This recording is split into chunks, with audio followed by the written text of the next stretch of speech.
Vamos falar agora de pecuária bovina de corte e temos tido alguns levantamentos que têm mostrado cenários importantes para o setor. Recentemente, o Rabobank trouxe informações importantes em um relatório que mostra cenários ligados ao consumo, à produção, custos de produção, entre outros fatores. Para falar a respeito desse assunto, eu vou conversar agora pela internet com Wagner Yanagisawa, que é analista do Rabobank aqui no Brasil e participa do programa conosco. Wagner, obrigado pela sua participação, por estar aqui no canal do Boi nesta quarta-feira. Wagner, em relação ao fator boi, principalmente produção de campo, nós temos visto valores interessantes para a arroba do boi gordo, no momento atual até subindo, mas custos de produção também muito elevados. O que o Rabobank mostra nesse relatório em torno desta equação? Boa tarde, seja bem-vindo. Olá, boa tarde, Fabiano. Boa tarde a todos que estão nos acompanhando. É um prazer estar aqui com vocês novamente. Bom, de fato, pensando nesse primeiro giro de confinamento, eu acredito que talvez para a prestação na safra de confinamento desse ano, realmente os custos de produção estão sendo um dos maiores desafios, né, principalmente com relação às margens e atividade, né, para colocar esses animais no coxo. E, de fato, a gente tinha uma percepção inicial no começo de ano, de que com a chegada dessa frente iria ver preços aí da ração um pouco menores. Porém, com o avançar com esse conflito lá na Rússia e na Ucrânia, a gente vê que as possibilidades realmente de preços menores acabam se limitando bastante, né? Então, em termos de atratividade para margens de confinamento esse ano, a gente está vendo algo em torno aí de 3% a 7% aí, girando, né, nesse sentido, mas em termos de atratividade muito ainda direcionada à questão das exportações, ao mercado da China e as bonificações, porque de fato o mercado interno está menos atrativo, né? Não só com relação a preços, mas também com relação a essa recuperação da demanda doméstica, que está num ritmo aí de recuperação um pouco mais lento do que a gente estava esperando para esse ano. Wagner, em relação às categorias animais, até pensando no próximo giro de confinamento, nós tivemos aí algum momento, né, agora, recente, no qual tivemos a arroba do boi cedendo e as categorias animais cedendo e cedendo bastante também. Bezerro, gado magro, caindo bem o preço. Neste momento, eu estava até comentando, né, a arroba sobe, aparentemente o bezerro, o boi magro vem atrás, está vindo já com uma elevação de preços, ao mesmo passo que essa conversão, né, que essa lógica da guerra, da Rússia, entre outros fatores, ela tange também sobre o mercado do milho, e que você falou da carne bovina, mas no mercado do milho, por exemplo, acaba tangendo também, está muito mais interessante exportar milho do que mercado interno. Isso prejudica a oferta através de confinamento, principalmente ali meses de outubro, novembro, onde a escassez é bem maior? De fato, né, desde o lançamento desse relatório do mês passado para esse mês, a gente vê de fato uma recuperação. A arroba do boi gordo nessas últimas 2 semanas tem dado sinais já de uma possível inversão em termos de preço, né, o apetite dos frigoríficos aí muito puxados aqui na região Centro-Sul, que é a maior região exportadora, tem melhorado o apetite em termos de novas compras, de novos lotes, isso tem impulsionado os preços realmente positivo.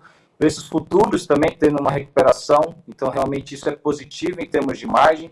Acho que o grande ponto é realmente a questão dos riscos, né? Porque quando a gente fala para as exportações, essas suspensões que a China tem dado aí, realmente tem levantado, né, os níveis de riscos do setor, todo mundo ficando preocupado, principalmente com o que a gente viu ali no segundo semestre do ano passado, foi muito prejudicial essas suspensões, e custo de produção ainda sem grandes perspectivas, né? Eu acho que a estratégia de quem fez as compras está analisando muito, né, qual está sendo as margens reais para esse setor, quem se posicionou mais para o começo do ano, quem está se posicionando de maneira mais tardia, quem tem a sua própria produção, né, dos grãos para fornecimento dos confinamentos, e pensando já entrando um pouco nessa questão da inversão do ciclo pecuário, pensando de uma maneira geral, teve um boom de exportações para a China em 2019, a gente viu que alguns criadores tentaram se antecipar já em termos de retenção, mas de uma maneira geral, para 2020, na estação de monta ali de setembro a outubro, que a gente viu um movimento, né, a nível geral, em termos de Brasil,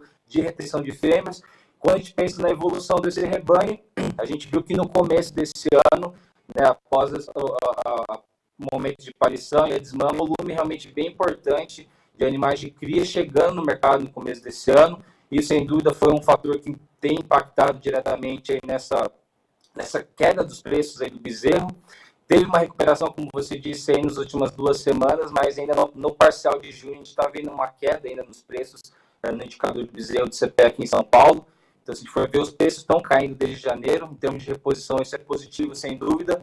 Porém, quando a gente faz o comparativo, né, dos preços dos grãos agora em maio com relação ao ano passado, a gente vê ainda que os preços ainda estão acima, né, do comparativo anual, de cerca de 2% a 3%, né, segundo nossas bases de dados. Então, realmente é um momento onde o produtor tem utilizado, né, a gente vê como uma forma essencial essas ferramentas derivativas para fazer travas, principalmente por conta de riscos, né, de uma China, de uma suspensão da China que pode impactar diretamente nos preços, mas também dependendo muito da atividade para quem você está produzindo e como está o seu oferecimento, seus custos de produção, né, como eu disse, como você se expôs e se você tem a capacidade de produzir seu próprio grão ou se você está mais um pouco exposto aos preços spot hoje do mercado.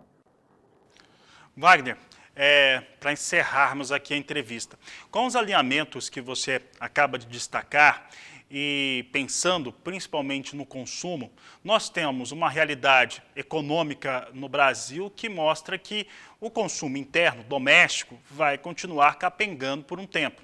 Temos muita expectativa positiva em torno dessa questão.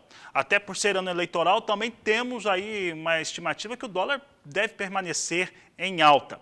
Ao mesmo passo que nós temos ali um foco muito claro para a exportação, mercado chinês, principalmente. Pensando em todas essas questões, frigoríficos aqui no Brasil, aqueles que atendem mercado doméstico, que não atendem esse mercado melhor, que eu vou chamar o mercado boi China, não está atendendo e atende o mercado doméstico. Situação volta também para esses frigoríficos a ficar complicada, como esteve no último ano?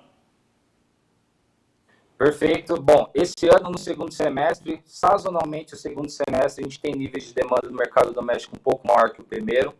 A gente tem 2 eventos que a gente acredita que é um fator positivo em termos de consumo doméstico. O primeiro deles, como você citou, a própria questão das eleições, né, presidenciais.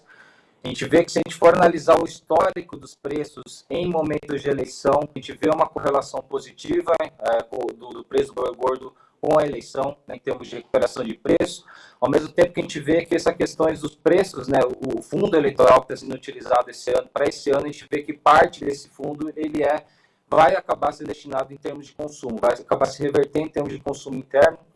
E após as eleições, a gente vê também o fator da Copa do Mundo, né? É um evento que a gente vê, coincide com a época de verão, que a gente é um momento sazonal de recuperação, né, em termos de demanda, mas também a gente vê que esse evento da Copa do Mundo, né, esses eventos coletivos, eles vão acabar também sendo um fator adicional em termos de demanda, tá? Então, quando a gente olha em termos de projeção nossa para consumo interno esse ano, como a gente falou no relatório, o consumo tem atingido no ano passado o menor patamar dos últimos 16 anos, então tem sido uma queda realmente forte. A gente espera para esse ano um momento de estabilidade com uma possível reversão aí dessa recuperação, né, revertendo essa tendência de queda com uma leve recuperação do consumo interno, não só por conta dessa questão da oferta, mas também por conta da competitividade com relação a frango e suínos, né, como os preços da ração devem continuar sustentados, pode ser um fator adicional aí em termos de competitividade para a carne bovina. Mas, de fato, o mercado externo, em termos de demanda, é o que a gente tem melhor visibilidade hoje, principalmente pensando no fator China. E como a gente viu no relatório, a gente espera que a China continue sendo nosso maior mercado.